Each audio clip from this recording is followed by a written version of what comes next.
right, what's going on, you guys? Nick here with Nick Strength and Power. So in this video, I want to talk a little bit about Hadi Choopan versus Flex Lewis. Now, Hadi Choopan and Flex Lewis will be going head-to-head again at the 2020 Mr. Olympia for the first time since 2017 at the Asia Grand Prix. So Hadi, if you guys didn't know, prior to the 2019 Mr. Olympia, he was competing in 212. He did a couple men's open shows sprinkled in there, and that's how he qualified for the Olympia.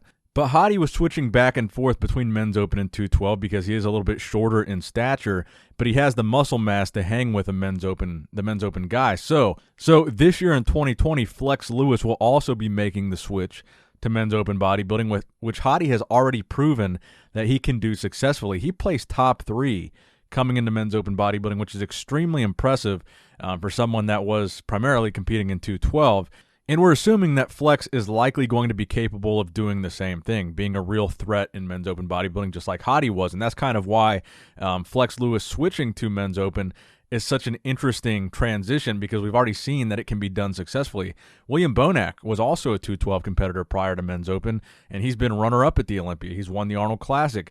So we're seeing more and more now these people crossing over from 212 and doing it successfully and getting into men's open bodybuilding. Now, the point of this is, for the first time ever, we're going to see Hadi and Flex go head-to-head in a new weight category where they can weigh whatever they want. And we've already seen them go head-to-head in 212 bodybuilding. And this was back at the 2017 Asia Grand Prix. Now, this show was probably one of the most controversial 212 shows that I can remember in recent memory. The 2017 Asia Grand Prix, Flex Lewis ended up winning that show, but it was a controversial win. A lot of people, a lot of fans of Hadi thought that Hadi should have won the show. And one picture in particular, which was the thumbnail for a lot of videos on this subject, and I'll make it the thumbnail for this video too, was this most muscular shot. This comparison of Hadi and Flex hitting a most muscular at that Asia Grand Prix, because this most muscular shot was one of the best shots that you can see of Hadi, and some of the strong points that he held against Flex at this show. Look at Hadi's most muscular here. Let's break it down a little bit. Look at the conditioning that Hadi has. That was the main thing, and that still is the main thing with Hadi. He brings consistently fantastic, phenomenal conditioning, and at that show, it was no different. Look at the striations in his chest. Look at the separation in his abs. Look at the vascularity that he's got. Look at the size that he's got, the roundness in his delts, the roundness in his arms. That most muscular shot was a really good shot for him, and admittedly, Flex was a little bit off at this Asia Grand Prix, and his most muscular, which was one of his more impressive shots, didn't look nearly as impressive as Hadi's. Now, I'm a big fan of Flex. He's a great guy, but I think at this show, Hadi really made a very strong case for being the potential winner of this show. And this picture is one of many pictures, but obviously if you go back and look at the results of this show from the final when they're giving the awards, Hadi's shaking his head. He believes that he should have won that show. And it's going to be interesting to see this rematch in men's open, because after this 2017 Asia Grand Prix, that's when Hadi started to have some visa issues and had trouble getting over to the United States to compete in shows over here. So we never got to see him and Flex go head-to-head again after this controversial result. And if you look and you really break it down, so let's look at this Asia Grand Prix a little bit closer. Hadi brought his A game at this show. His conditioning was phenomenal. Like I said, you can really see it in the separation that he has in his abs. You can see it in the vascularity that he's got all throughout his arms, all throughout his upper body. He came to play. He came in shape. And again, arguably Flex was off. Now, one of the main criticisms that I've seen of Hadi's physique is sometimes he does get a distended midsection. Now, mostly what I've noticed is it's only during the transitions of his poses that you can notice this distension. I'll pull up this photo right here where you can kind of see it. So that's where people have kind of knocked him in the past, was he does have a thicker midsection, but he's able to control it, I think, really well.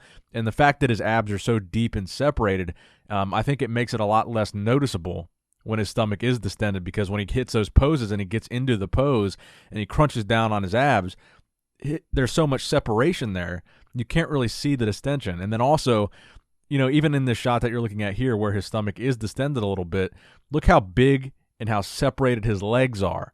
They almost draw your attention away from the midsection because the legs are so good. Cross striations in that teardrop of his quad, vascularity all throughout the quad.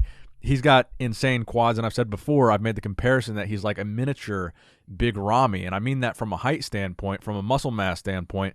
He's got a very similar physique to Ramy in the fact that he's very leg dominant, I would say Ramy is a bit more leg dominant than Hadi is, but he's got tremendous legs. Some of the best legs, I would argue, in the IFBB right now, proportionally to the rest of his body. And not only does he have big legs, but when he comes in with this crazy condition, they're super separated, and he just looks super dangerous. So Hadi is definitely a guy where conditioning has been super consistent, even when he made the transition to men's open bodybuilding, and that's why I think his comeback is going to be interesting. Well, not his comeback, but the rematch, you could call it, because think about this.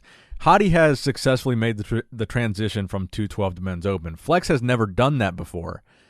Now, Flex is the most winning bodybuilder of all time in 212, 7 Olympia titles, but you got to keep in mind, for all those 212 shows, Flex had a weight cap that he had to meet. He had to get that 212 body weight on stage. So that influenced Flex's conditioning. So he had to plan for that in his prep, and that kind of gave him a benchmark of how he knows how he looks at the 212 body weight. So the question is, when Flex switches over to men's open bodybuilding without that weight limit, without that weight cap, where Flex can weigh whatever he wants, will that impact Flex's conditioning by not having to meet a weight limit? Will a bigger Flex be more dangerous if he's not as conditioned or better conditioned as he was in 212? Could that weight cap have been something that helped Flex come in consistently conditioned? Now, Hadi has always been consistent with his conditioning, and he's proven that he can go outside of 212, compete in men's open, and still bring that same level of conditioning without that weight cap. But this time, and now we're a couple years later, some might argue that 2017 was closer to Flex's prime. Maybe Flex won't be as dangerous in men's open. Personally, I think Flex is a wild card to win the 2020 Mr. Olympia, but I also think that Hadi is a wild card to win the 2020 Mr. Olympia, because 2019, I think you could make the argument that Hadi and Patrick Moore were the two best conditioned guys on that Olympia stage. And if Hadi did that again this year and he wasn't matched in conditioning, I think Hadi could win the Olympia. But to do that, of course, he's going to have to also beat Flex Lewis, something that he hasn't been able to do yet, but arguably a lot of people thought that he should have done back in 2017. So the 2020 Mr. Olympia is going to be a fascinating one, because not only do you have Phil Heath making his comeback, and you're going to see your 2017 Mr. Olympia, Phil Heath, going head-to-head with your 2019 Mr. Olympia, Brandon Curry. There's going to be that rivalry there. But you're also going to have Flex Lewis making his men's open debut, and for the first time since 2017, he's going to have that rivalry with Hadi Choopan again. And if you guys remember, if you guys were bodybuilding fans back in 2017, most of you guys probably remember the outcome of that Asia Grand Prix. It was very controversial. Hadi has a lot of fans, and it was a big deal when he lost that show. It had a lot of people talking. I would say that 2017 Asia Grand Prix was probably the most controversial outcome of that year.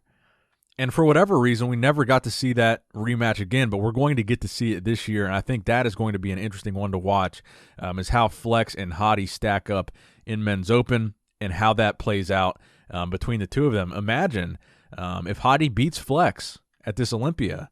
That would be a huge deal for Hadi, something that he felt that he should have done a long time ago.